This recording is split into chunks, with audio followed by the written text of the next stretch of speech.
Então vamos lá. Tem uma frase em que Jesus fala que tem que nascer de novo para chegar ao Pai. Então vamos lá. Resta, portanto, nós vamos ver uma alternativa válida de que quando o ajuste ele não pode ser realizado numa vida, ele se transfere para uma nova existência na carne, daquele mesmo ser espiritual que errou, e não de outro. É este, pois, o sentido da afirmativa de que a iniquidade dos pais ela é cobrada pela lei divina. Notem, na terceira ou na quarta geração. E algumas Bíblias falam até a terceira ou quarta geração. Ou seja, aquele que cometeu o erro, ele irá nascer de novo. Claro, em outro corpo físico, em outra época, com outro nome e também em outra existência. Portanto, a fim de resgatar as suas culpas. Então se escreva aqui e vamos lá. Só raramente tal renascimento ou reencarnação, ela ocorre logo na segunda geração. Seria necessário para isto que o indivíduo morresse ainda relativamente jovem e se reencarnasse imediatamente, ainda como filho ou filha do cônjuge sobrevivente. Vamos exemplificar com um exemplo, para maior clareza disso. João e Maria são casados. Suponhamos que João morra ainda jovem em consequência de um acidente. Então Maria, viúva, ela se casa pouco depois com Pedro e começa a ter filhos com o novo esposo. Entre esses poderá renascer o falecido João, agora como filho daquela que foi a sua própria esposa, ou seja, da segunda geração, segundo a linguagem bíblica. O mais comum, porém, é que tais renascimentos ocorram, como diz os 10 mandamentos, na terceira ou na quarta geração, ou mesmo muito mais tarde, e não necessariamente no mesmo grupo familiar.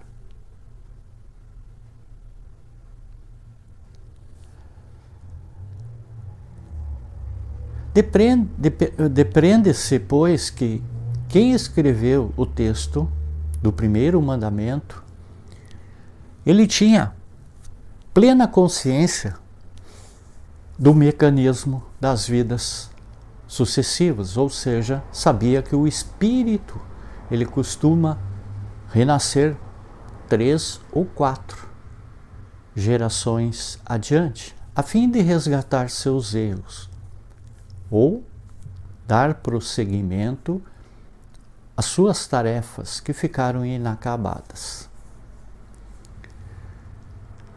A severa linguagem da época atribuída ao próprio Deus, um propósito punitivo, o que é falso, mas ele ensinava também que a oportunidade do reajuste ele ocorreria nas gerações ou renascimentos seguintes, quando aqueles mesmos espíritos eles voltariam animando a personalidade de netos e bisnetos. Não há dúvida de que os 10 mandamentos, decálogo, ele consagra logo no seu primeiro mandamento esses 3 princípios fundamentais. A responsabilidade pessoal de cada um, o resgate pela expiação e a reencarnação. Isso, aliás, nós não, vamos dizer assim, não mostraremos assim. E vamos dar um exemplo. Em Êxodo 34, conta-se que como foi que Moisés recebeu pela segunda vez a lei, ou seja, os 10 mandamentos. Segundo sabem os leitores da Bíblia, ele havia partido as tábuas da lei num impulso de cólera, ao ver em seu retorno que sua gente havia recaído na idolatria. Lembramos que, se o documento fosse de sua elaboração pessoal, vejam que ele não precisaria voltar ao monte para tornar a recebê-lo sozinho lá. Como ele o fez, ele bastaria reescrever da sua memória ou à vista de suas anotações pessoais. Lá chegando, ele tem novamente a visão espiritual. Vejamos, passando Jeová por diante dele, proclamou: Jeová, Jeová Deus, misericordioso e clemente, tardio em irar-se e grande em beneficência e verdade, que guarda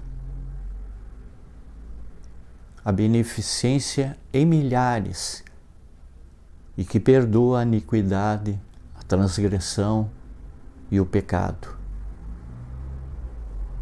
E de que maneira alguma terá por inocente o culpado, visitando a iniquidade dos pais nos filhos, na terceira e na quarta geração.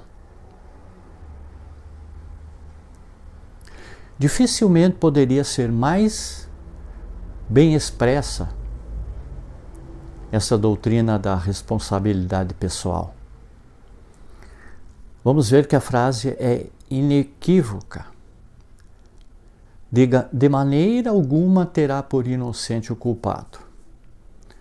Isso nos leva à recíproca, que tem que ser igualmente verdadeira, pelo princípio da analogia. O inocente não será de maneira alguma responsabilizado pela falta alheia. É assim e contraditório concluir o período dizendo que até a terceira ou a quarta geração, filhos e netos responderão pelos erros dos pais e avós.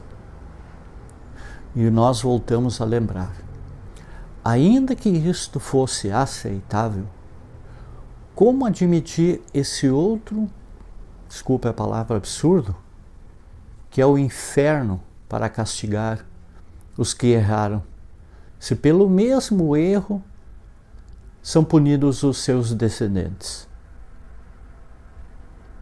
E se Deus perdoa a iniquidade, a transgressão e o pecado, como diz o texto, por que ele vai cobrar aos netos e bisnetos? E se até a quarta geração, vejam que se os crimes dos pais não estiverem resgatados pelos seus descendentes, nós vamos entender que caducaria o crime.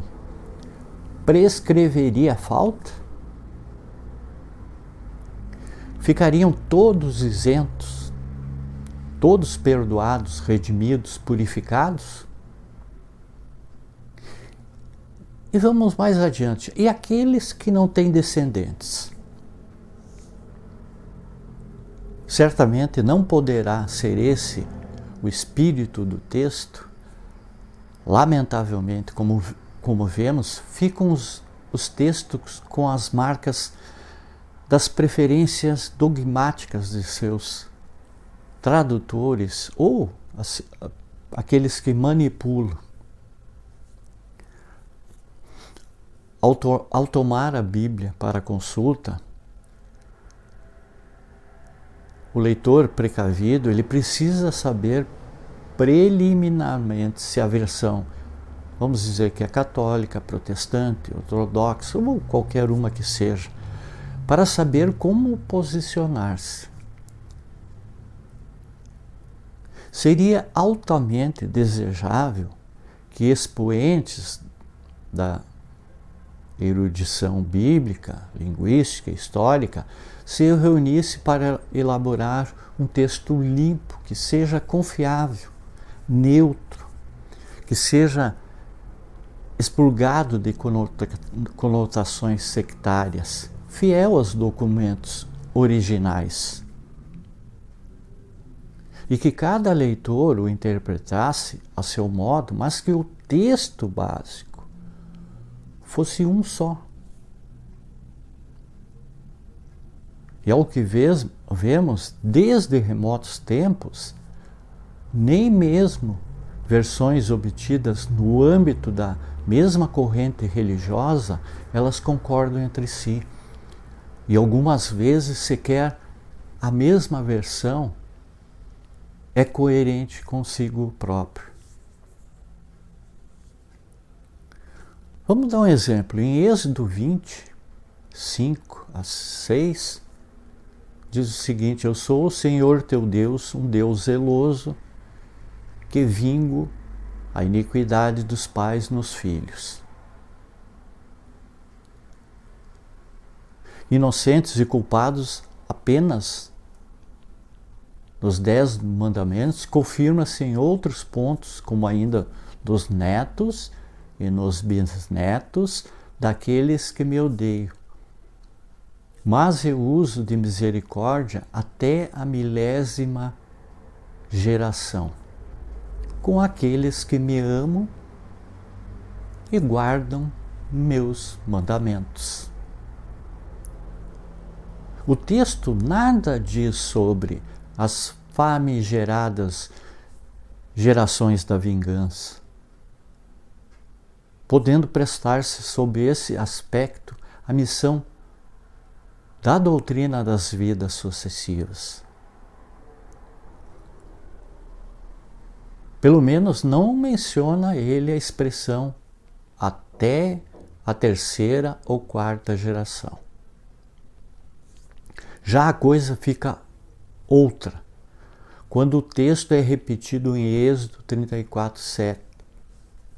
Uma outra versão que está assim redigido: Javé, Javé, Deus compassivo e misericordioso, lento para a cólera, rico em bondade e fidelidade, quem conserva sua graça até 1000 gerações, que perdoa a iniquidade, a rebeldia e o pecado, mas não tem por inocente o culpado, porque castiga o pecado dos pais nos filhos e nos filhos de seus filhos até a 3ª e 4ª geração. Aí estão de novo todas as contradições de um Deus compassivo, misericordioso e bondoso, que perdoa o erro, que identifica o culpado e, no entanto, castiga os inocentes, que por infelicidade nasceram aí pela 3ª ou 4ª geração. Era de se supor, por outro lado, que pelo menos na questão vital das gerações, os textos Êxodo 20 e Êxodo 34 deveriam estar em acordes, sem criar mais conflitos num trecho já bastante conflitado pela deformação. Em suma, se para Deus o culpado não pode ser inocentado, como admitir-se que ele seja castigado? O pecado por ele cometido na pessoa de filhos e netos, a simples e elementar verdade. Ela, portanto, está em que, precisamente porque Deus perdoa, mas não inocenta o culpado, é que este mesmo culpado e não outro irá renascer na terceira ou na quarta geração para responder pela sua falta.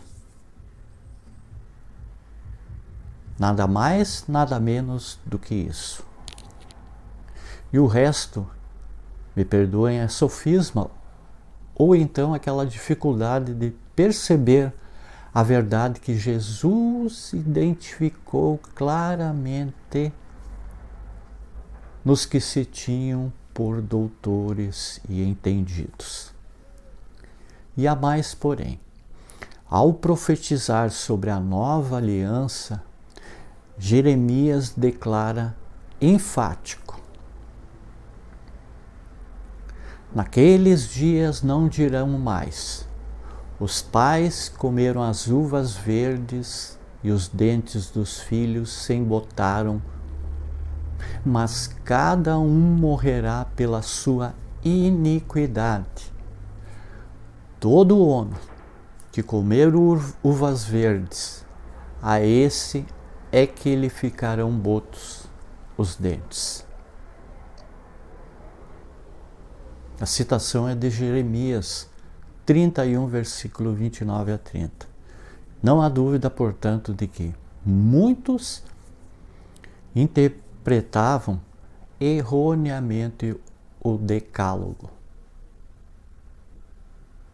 Aqueles que não tinham um preparo suficiente para relacionar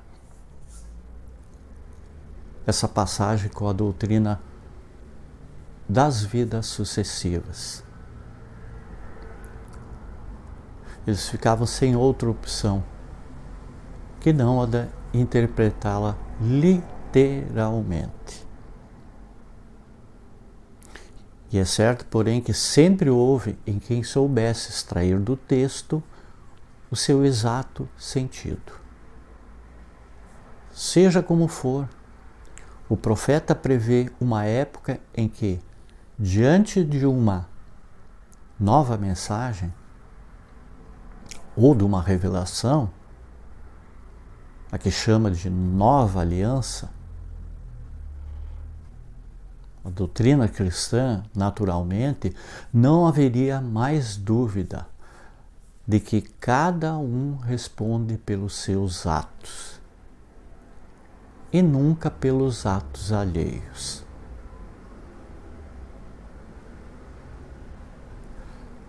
Muita paz, muita luz, gratidão a todos.